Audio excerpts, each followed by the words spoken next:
Good morning. Happy Friday to you all, every single one of you. Happy Friday. I am in a great mood because today, after some other appointments and things, I am headed to Gladstone, Michigan, where I'm house sitting for a friend and get several days to myself. Just peace and quiet, sitting watching the river go by, doing what I choose to do. Good morning, Abigail. Glad you are here. You are first today. Awesome, awesome. So I am in a very good lighthearted mood because I'll have a couple of days to just be, to write, to think, to breathe, to whatever I choose to do. Kind of mind-boggling. Kind of mind-boggling. Looks like someone else is here also. Good morning. Welcome. Your name isn't rolling yet, but glad you're here. Good morning, Janine. Good morning, good morning. So we're going to give it a minute for everybody to pop in. And good morning, Cindy. Good morning. So, love our card for today. As always, kind of surprised this deck popped up again, but so it is, right? So let's do a little breathing, a little tapping. A little tapping right here, wherever your favorite spot is. Good morning, Carolyn. Good morning, good morning. Breathing in through the nose, out through the mouth. And mine is stuffy today. In through the nose, out through the mouth. Letting your shoulders drop. In through the nose. Drawing in healing golden light. Out through the mouth. Exhaling whatever no longer serves you. One more nice deep breath. There we go. Awesome. Just warm your hands up. Let's send some energy to each other. Kind, loving energy, healing energy. To Jonil also as she's having her surgery. Good morning, Mel. Welcome. Glad you are here. Just sharing good energy around the world. Send it anywhere. Remember that game where we used to spin the globe and poke our finger on it wherever it stopped we thought we were going there? Imagine doing that right now. You're spinning that globe, poking a finger on it, and that's where your energy's going. You might not even know anybody there. How cool is that?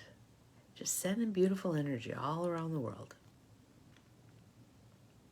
Awesome. So our card for today, it's another card talking about the light. We've had card after card after card talking about the darkness and the light, right? So we're moving into more light. We're opening up to more light. We're sharing more light. We're being the light. Earth Warriors deck, Alana Fairchild. And our card for today is Lolo, Stand in the Light.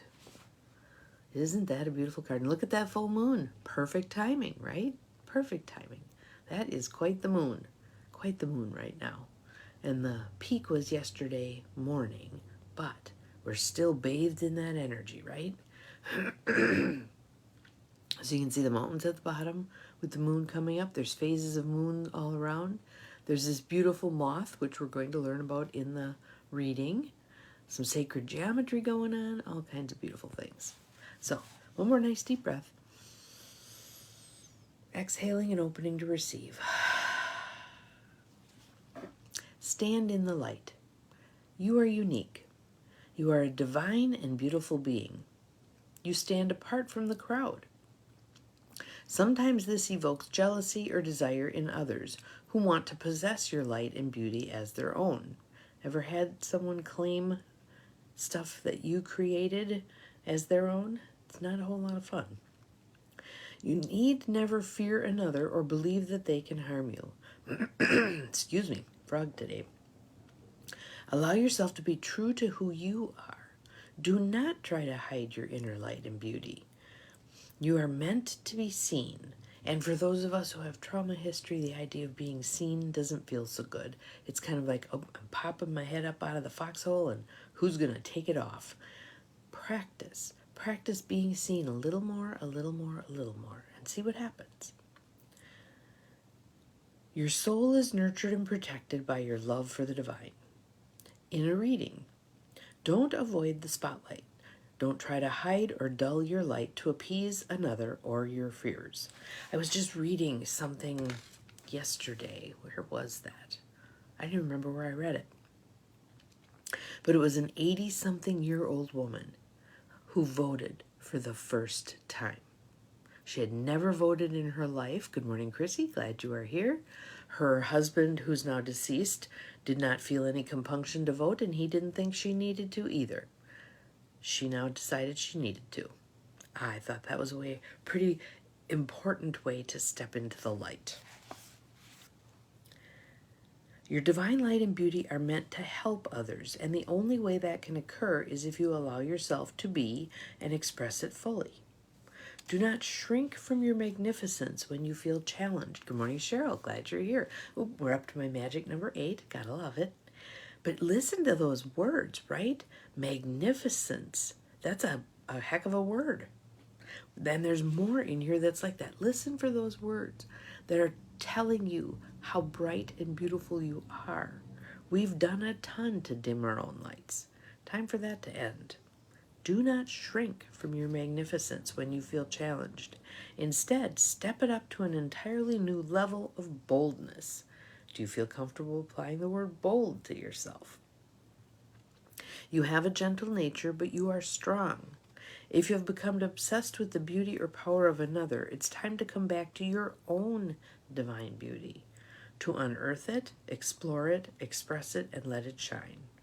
Trying to blend in will drain the energy from you. Have you met those people, the ones who always go along to get along, who wouldn't have an opinion if someone poked them with a cattle prod? You can feel the dimming of their light, right? They're just not willing to claim their own power, empowerment, etc., their own beingness. Let those who are attracted to your light adapt to your level of divine expression. You are the benchmark, and they will evolve to reach you. Or they won't, and they'll go away. How many of us have been told we're too much, we're too loud, we're too this, we're too that, we're too intense, Yeah, that's this thing. Trying to blend in will drain the energy from you. Let those who are attracted to your light adapt to your level of divine expression. You are the benchmark, and they will evolve to reach you. Spiritual guidance. In Malagasy, the language of Madagascar, Lolo means butterfly. Good morning, Lisa. Haven't seen you in ages. Welcome, welcome. We got a beautiful card today, including the full moon on the top. Lolo means butterfly, moth, and soul. Yes, your level of divine expression. Yes. Breathe into that one, Cindy. Gotta love it. The sunset moth of Madagascar is big, beautiful, and bright. Whilst most moths are active at night, the sunset moth of Madagascar is a creature of the day. With iridescent wings that create a kaleidoscope effect as they refract the light, they are considered to be some of the most beautiful insects on Earth. Yet in subdued light, their wings can appear far less remarkable. Without light, their true beauty cannot be recognized. You, like this unique creature, are a being that needs light. Light to nourish your life force, and light to reveal your true and remarkable divine beauty.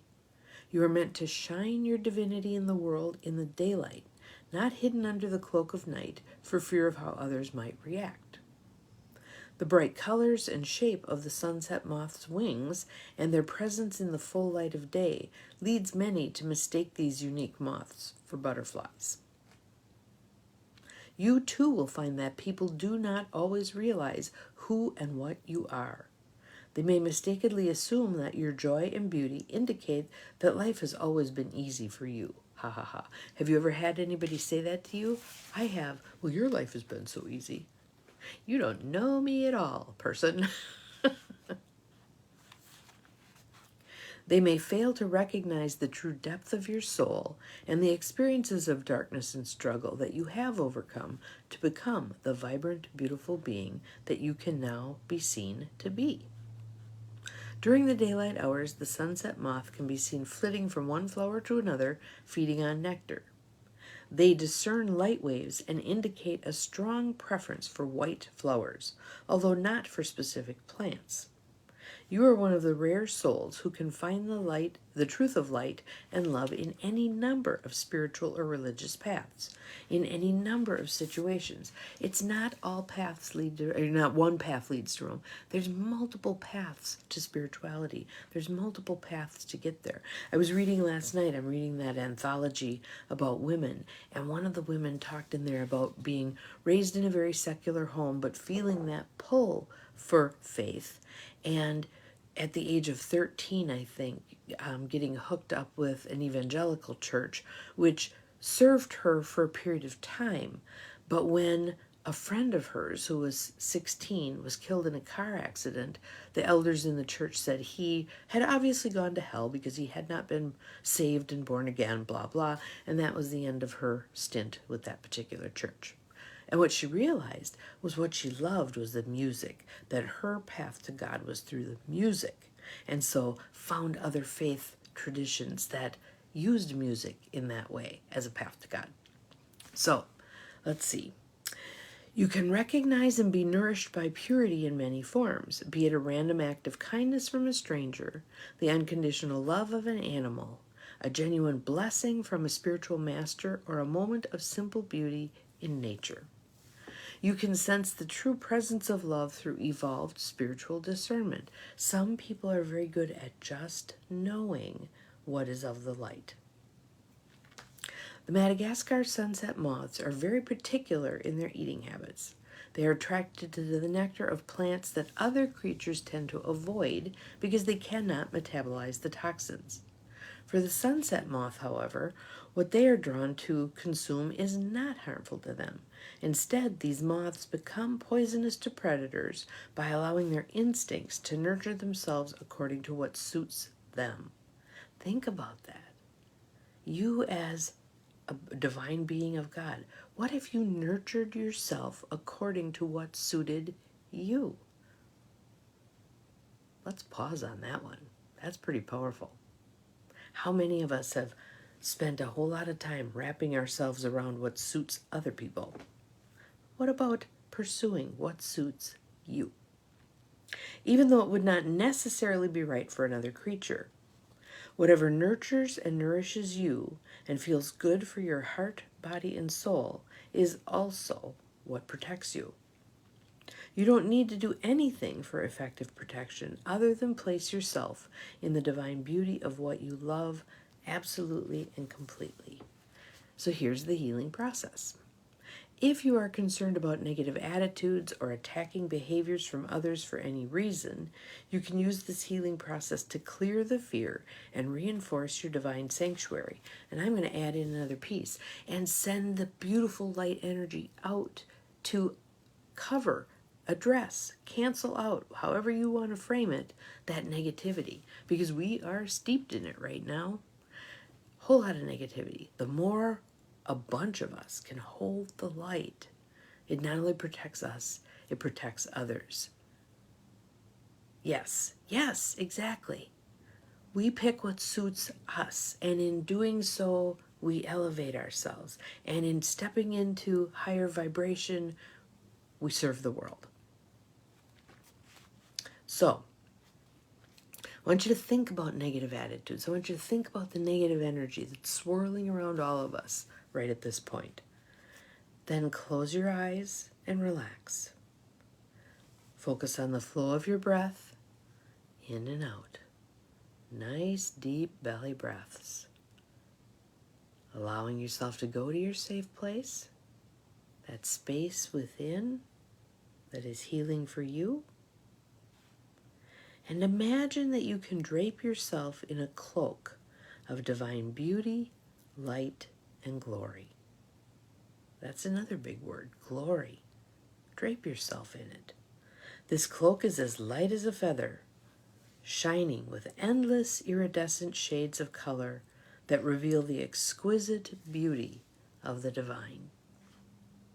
This cloak flows lightly around you, offering you a sense of having wings, or a body that is beyond your physical body, and yet interpenetrates it too.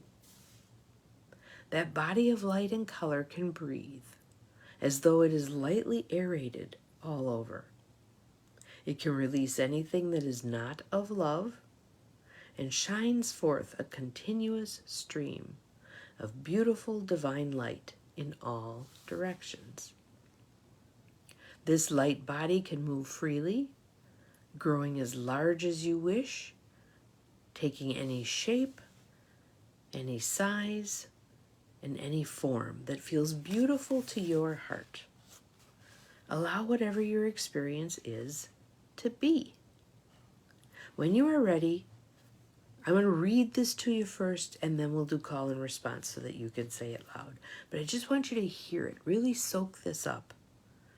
I am cloaked in divine glory, light, grace, and beauty. I am a child of the divine,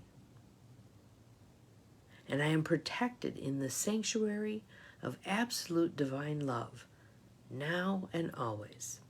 So be it. So now let's do it as call and response. I'll say it, you repeat. I am cloaked in divine glory, light, grace, and beauty. I am a child of the divine,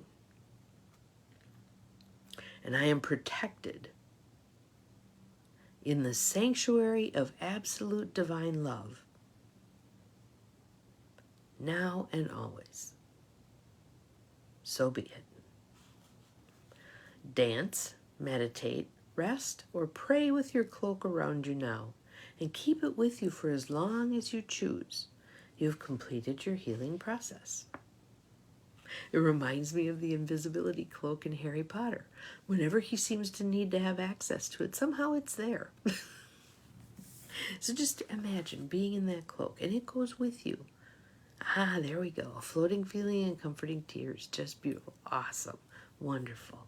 Just breathe into that. Breathe and allow. Here's that beautiful moth again. And that beautiful moon. If you have the opportunity, if you're in a place where it's still night, so my Australian people, it's probably just getting to be night. Today is your birthday. Happy birthday, Cheryl. Soak up the beautiful moon energy for your birthday. How awesome is that? Are you doing anything fun? Anything joyful? This beautiful moth. Let's take that energy with us today. So thinking about the light, looking at the opportunities for the light. Cheryl's going to have a light-filled birthday. How cool is that? And Jonil's going to have a light-filled surgery today. Everything wrapped in light. Just keep that in mind. Wherever you go, look for the light. Okay, I can see it. This is cool. For a fun thing on light, I was watching, what's the name of that one? It's Ben and Erin Napier, and they live in Mississippi, Laurel, Mississippi, and they rehab houses for people. And they had one recently where they walked in, and it's a young couple, and it was like her grandmother's home. But her husband had put these gigantic, enormous, disc glowing light fixtures, like a path leading to the kitchen. And she hated them, absolutely hated them. So when they redid it, Ben actually repurposed those light things into a snowman, and they hid it in a closet. And so when they're looking through their new house and they open the closet door, here's this glowing snowman. So they said they were going to put it in their yard. The Ben and Erin said, well, you can throw it in the dumpster if you want. But they were like, nope, we're going to put it out in the yard for the holidays. So standing in the light. That's our mission for today. Standing in the light. So have an awesome day. Cheryl, you have a wonderful birthday. Jonil, you have a very easy surgery. We'll see everybody tomorrow, and I'll be in my beautiful space. Good morning, Diane. We're just about done, and I never know when your names pop up when you're actually on earlier. So hopefully you saw a bunch of it, but if not, you can always go back and watch it again. See you again tomorrow. Remember, you are capable of far more than you think you are, including being in the light. Bye-bye.